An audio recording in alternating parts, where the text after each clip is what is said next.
The first story, The Bells That Stole Christmas. Every year, the small town of St. Embers Ridge celebrated Christmas with grandeur. The centerpiece of their festivities was the arrival of the Winter Choir, a group of angelic children who performed carols that seemed to weave magic into the frosty air. The townsfolk believed their voices brought blessings for the year to come, but there was a rule no one dared break: never ask where the children came from. It was whispered that the choir master, a mysterious figure known only as Father Bell, chose the children himself.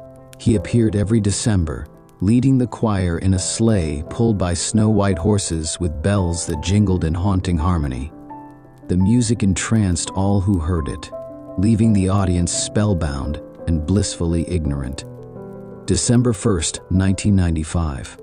Margaret and Thomas Parker had recently moved to St. Embers Ridge with their 8-year-old son, Samuel. The couple was charmed by the town's festive traditions, but Samuel was captivated by the stories of the Winter Choir.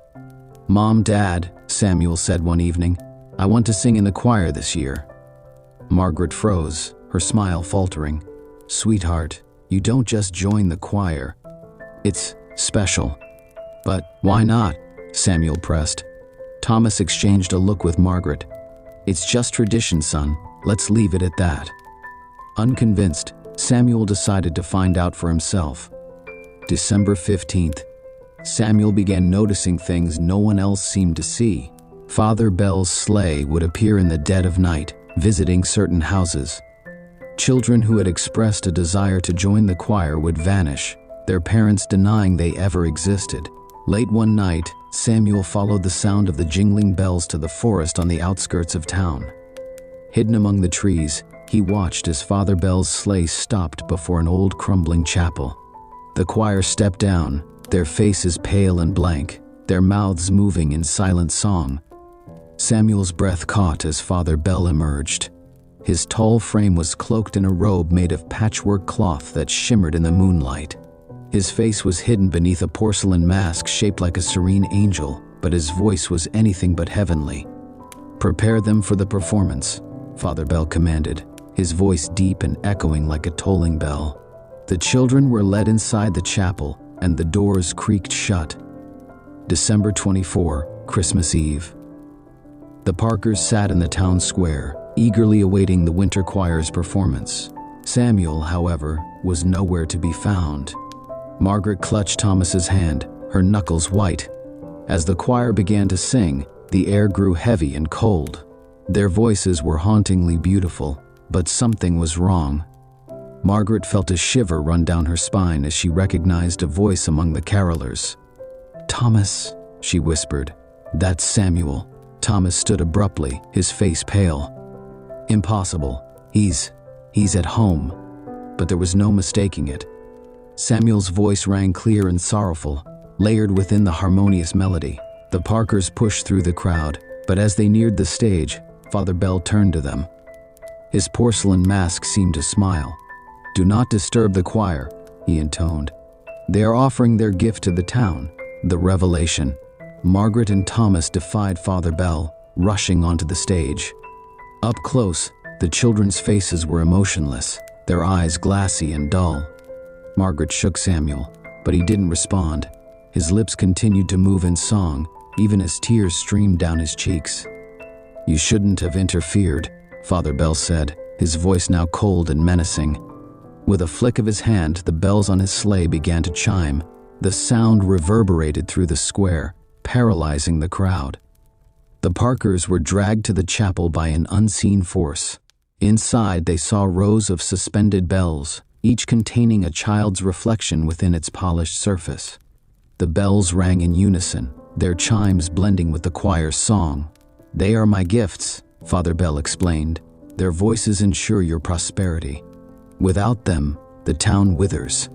Margaret screamed, lunging at Father Bell, but her hands passed through him as if he were made of mist. "You'll never see him again," Father Bell whispered. "But he will sing forever." The aftermath. The next morning, the Parkers were gone. Their house stood empty, their belongings untouched. No one in St. Embers Ridge spoke of them again. The Winter Choir continued its annual performances, their carols haunting the frosty air, and Father Bell, ever the conductor of this chilling tradition, returned each year to claim new voices for his hollow bells. It is said that if you listen closely to the choir's song, you can hear the faint cries of those who were taken, begging for release. But be warned, those who listen too intently might find themselves joining the choir, their voices forever bound to the toll of the hollow bells. The second story. The Christmas Carnage. The town of Frosthaven had always embraced the festive season with unmatched vigor. Every year, it transformed into a winter wonderland, with streets adorned in glittering lights, carolers spreading cheer, and the centerpiece, a towering Christmas tree in the town square. But this year, the joyous atmosphere was tinged with unease. For weeks, rumors had spread of a masked figure seen lurking in the shadows, watching the festivities from afar. Some dismissed it as a prankster, while others swore the figure felt wrong. He was dressed like a clown, but with a grotesque, twisted Christmas twist. His costume a patchwork of red and green, his face painted with smeared white makeup, and a blood-red grin that never seemed to fade. The first incident occurred on December 1st. A group of teenagers had gone missing after leaving a holiday party. Their abandoned car was found on the edge of the woods, covered in bloody handprints. Then, days later, the bodies were discovered, arranged in a macabre tableau, posed like mannequins in a grotesque nativity scene. Holly, a local college student home for the holidays, had heard the stories but didn't take them seriously. She was more focused on enjoying her time with her friends before heading back to the grind of her studies. On Christmas Eve, she and her friends decided to meet at Frosthaven's annual winter festival. The festival was in full swing when Holly arrived. Kids laughed as they skated on the ice rink. Couples sipped hot cocoa, and the smell of roasted chestnuts filled the air. Holly joined her friends near the Ferris wheel, their laughter blending with the cheerful music. But amidst the joy, Holly noticed something strange, a figure standing motionless near the carousel. He was taller than the average man, his gangly frame hunched unnaturally. His costume was an unsettling blend of clown and Santa, complete with a pointed hat and jingling bells. His painted smile was too wide, his eyes too hollow. He held a large candy cane, but its sharp, jagged edges glinted ominously in the light. "Hey, do you see that guy?" Holly asked her friend Jenna, pointing toward the figure. Jenna laughed. "Oh, it's probably just some actor trying to scare people. You know how they love doing that stuff around here." Holly wasn't so sure. As the night wore on, the figure seemed to follow them, always lingering at the edge of the crowd. When Holly finally mustered the courage to approach him, he vanished into the throng. By midnight, the festival was winding down. Holly and her friends decided to head back to Jenna's house for a sleepover. The streets were eerily quiet as they walked, the festive lights casting long shadows across the snow. That's when they heard it, a high-pitched jingling sound, like sleigh bells, but faster, more frantic. The group stopped, glancing around nervously. "Is someone there?" Holly called out, her breath visible in the freezing air. The jingling stopped. For a moment there was only silence. Then from the alleyway, the figure emerged. He moved with an unnatural grace, his head tilting from side to side as if studying them.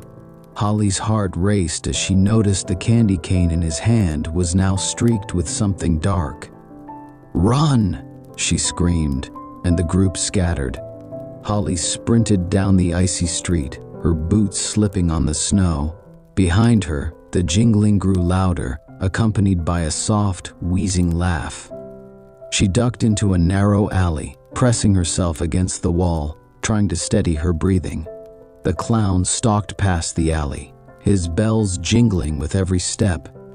Holly held her breath, praying he wouldn't notice her. But then, he stopped. Slowly, he turned his head, his unblinking eyes locking onto hers. She bolted, her legs burning as she ran. She burst into a nearby convenience store, startling the lone cashier. "Call the police," she gasped. "There's a man. He's trying to kill us." The cashier blinked in confusion, then froze as the jingling sound filled the store. The clown stepped through the door, his candy cane now dripping crimson. What followed was a blur of chaos. The clown lunged at the cashier, his movements erratic yet terrifyingly precise. Holly grabbed a display rack and hurled it at him, buying herself enough time to escape through the back door. Outside, the snowstorm had intensified, and the visibility was poor. Holly stumbled through the streets, her tears freezing on her cheeks. She found herself in the town square, the massive Christmas tree towering above her. The jingling was closer now, almost mocking. She turned to see the clown emerging from the storm, his grin wider than ever. Desperate, Holly grabbed a string of lights from the tree and wrapped it around her hands. When the clown charged, she swung the lights, catching him across the face. He staggered back, his painted grin briefly replaced by a snarl. Using the momentary distraction, Holly climbed the Christmas tree, hoping to put some distance between herself and the clown. From her perch, she spotted the police arriving in the square, their flashlights cutting through the snow. The clown noticed them too. With a final haunting laugh, he disappeared into the storm, his bells jingling one last time. The aftermath of that night left Frosthaven shaken. Holly and her friends were the only survivors, and the clown was never caught. The townsfolk avoided the festival the following year, the memory of the Christmas carnage too fresh. But every so often, someone would claim to hear the faint sound of sleigh bells, mingled with a chilling laugh, reminding Frosthaven that the horrors of that Christmas were far from over. The third story, the Toymaker's Curse. The small, snow-dusted town of Everpine was known for its centuries-old Christmas tradition, a grand toy giveaway orchestrated by the reclusive toymaker Nicholas Vane. Every December, children from miles around would gather at Vaughn's workshop, a towering Gothic building that loomed at the edge of the forest. Each child left with a handcrafted toy, intricate and lifelike, bearing the signature engraving, NV. For generations, Vane's toys were a cherished part of Christmas in Everpine, their craftsmanship unmatched. But as years passed, whispers of unease began to grow. Parents swore the toys moved when unobserved. Some claimed they whispered in the dead of night. And then, children began to vanish. This Christmas, 10-year-old Max Parker was among the eager children waiting outside Vane's workshop. His younger sister, Lily, held tightly to his hand as the doors creaked open, revealing Nicholas Vane. Vane was an unsettling figure, tall and thin, with a face as pale as the snow. His eyes, a piercing shade of blue, seemed to see through the children as they rushed inside. His smile was fixed, wide and toothy, but devoid of warmth. Inside, the workshop was a wonderland of toys. Wooden soldiers stood at attention.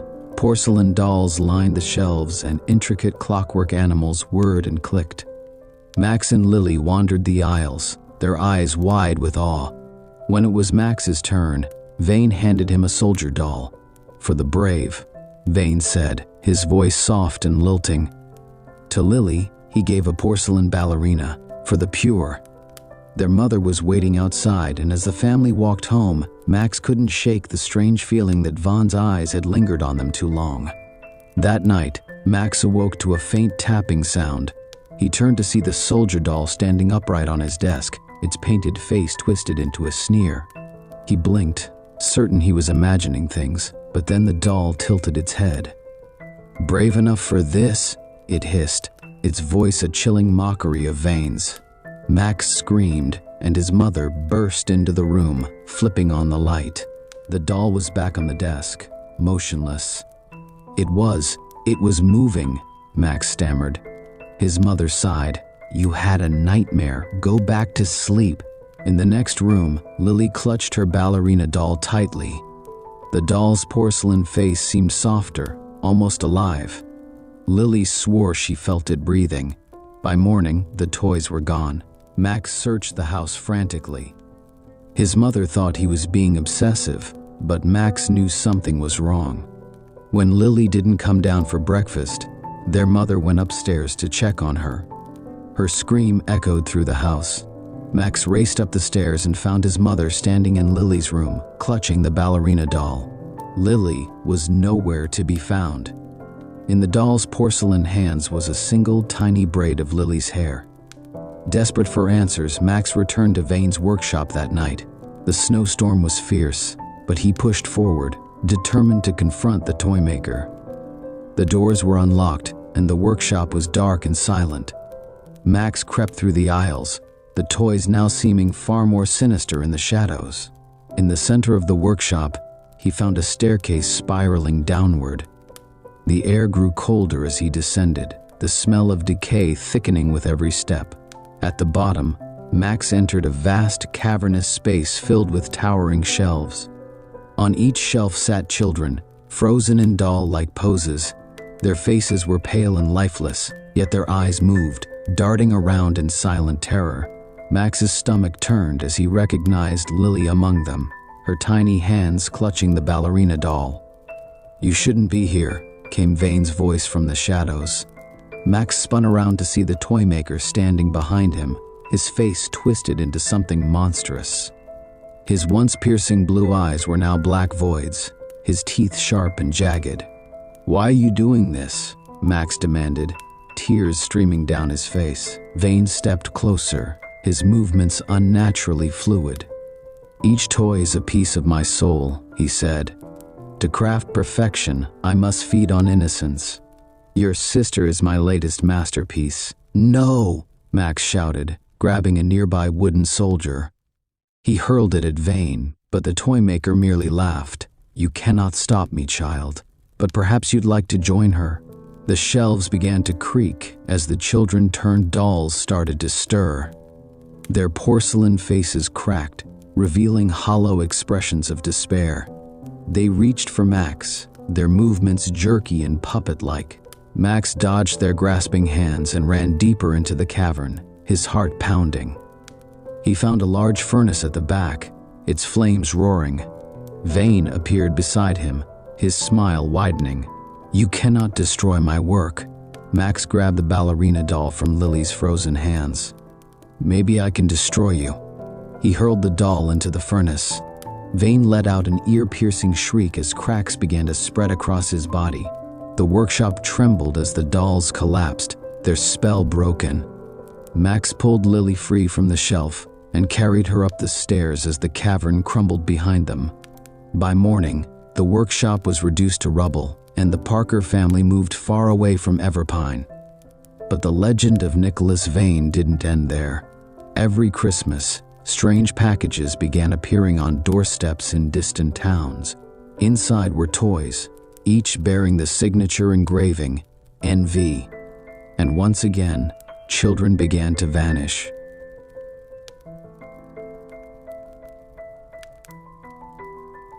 The fourth story, Operation Silent Night. The FBI had been tracking the case for years, but only recently had the crimes reached national attention. Dubbed the Christmas Collector, this elusive figure struck every holiday season, abducting children from their homes and leaving behind eerily realistic dolls in their place. The dolls, crafted with unnerving detail, were identical to the missing children, right down to the smallest scar or freckle. Forensic psychologists believe the perpetrator to be a disturbed artist or a former toy maker. Whatever the motive, the result was always the same: families torn apart and no sign of the missing children. This year, however, the FBI vowed to end the nightmare. Special Agent Clara Reeves stood before a team of investigators in a conference room. The walls were plastered with maps, photos of crime scenes, and a timeline spanning nearly a decade. "Every Christmas season, this individual escalates," Reeves began. 12 confirmed abductions over the last 5 years. 12 dolls left behind. No bodies. No leads. Until now. She clicked a remote, and the projector displayed a blurry security camera image of a hooded figure carrying a large sack into a suburban neighborhood. This was taken last Christmas Eve in Blackwood, Maine, Reeves continued. The collector was spotted near one of the crime scenes. We enhanced the footage and identified a unique patch on his jacket, a logo for Vane's Workshop, an antique toy shop in rural Vermont. A murmur spread through the room. Vane's Workshop was owned by Nicholas Vane, Reeves explained, a toy maker who vanished over 20 years ago after his factory burned down. He was presumed dead, but what if he survived? What if he's our suspect? The team set up a base in an old motel near the now abandoned Vane's Workshop. The property was a decaying monument to the past, with boarded-up windows and snow-covered grounds. Inside, the shelves were still lined with dusty, unfinished toys. Reeves led a team to comb through the building. They found hidden passages and trap doors, leading to a basement workshop filled with tools and materials. The air was heavy with the scent of varnish and rot. In one corner, they discovered a collection of the dolls left at the crime scenes. Each was tagged with a name and a date, the names of the missing children. "He's been keeping track," Reeves whispered, her voice trembling. One of the agents called out, holding a crumpled piece of paper. "I found a list, 12 names, and one more. December 24th, Nora Phillips." Reeves's heart sank. Nora Phillips was a 6-year-old girl from a nearby town who had been reported missing just days ago. The FBI set up a sting operation around Nora's neighborhood. Agents disguised as homeowners patrolled the streets, while others monitored hidden cameras and motion sensors. They were determined to catch the collector in the act. The night was bitterly cold, and snow fell in thick flurries. Hours passed with no sign of the suspect. Then, just after midnight, a motion sensor tripped. "Target sighted," an agent reported. The cameras captured a hooded figure moving stealthily between houses carrying a large sack. "All units, move in," Reeves ordered. The team converged on the suspect, but he moved with unnatural speed, evading capture. He darted into the woods, and the agents gave chase. The forest was a maze of trees and snowdrifts, but Reeves refused to lose him. She followed the jingling sound of bells, her flashlight cutting through the darkness. Finally, she found him in a clearing, standing beside a large, ornate sleigh. The sleigh was loaded with dolls, their glassy eyes reflecting the moonlight. "FBI, put your hands in the air," Reeves shouted, her gun drawn. The figure turned slowly, revealing a pale, painted face and a wide, sinister grin. It was a mask, but the eyes behind it were very real and filled with malice. "You're too late," he said, his voice a guttural rasp. "They're mine now." Before Reeves could react, the collector hurled a doll at her. It shattered on impact, releasing a cloud of fine, glittering dust that stung her eyes and throat. Reeves stumbled back, coughing and blinking furiously. When her vision cleared, the collector was gone. The team found her minutes later, shaken but alive. They searched the area and discovered a hidden underground bunker beneath the sleigh. Inside, they found rows of glass cases, each containing a sleeping child. The children were alive but unresponsive, their faces eerily serene. Doctors later determined they had been drugged and placed in a state of suspended animation. In the center of the bunker was a workbench littered with tools, fabrics, and half-finished dolls. A journal lay open, filled with ramblings about capturing innocence and preserving perfection. The children were rescued and reunited with their families, but the collector remained at large. Evidence suggested he had been operating for decades, possibly longer than anyone had realized. The case was far from over, but Reeves was determined to catch him. "Every Christmas," she reminded her team, "the collector is still out there, and he won't stop until we stop him."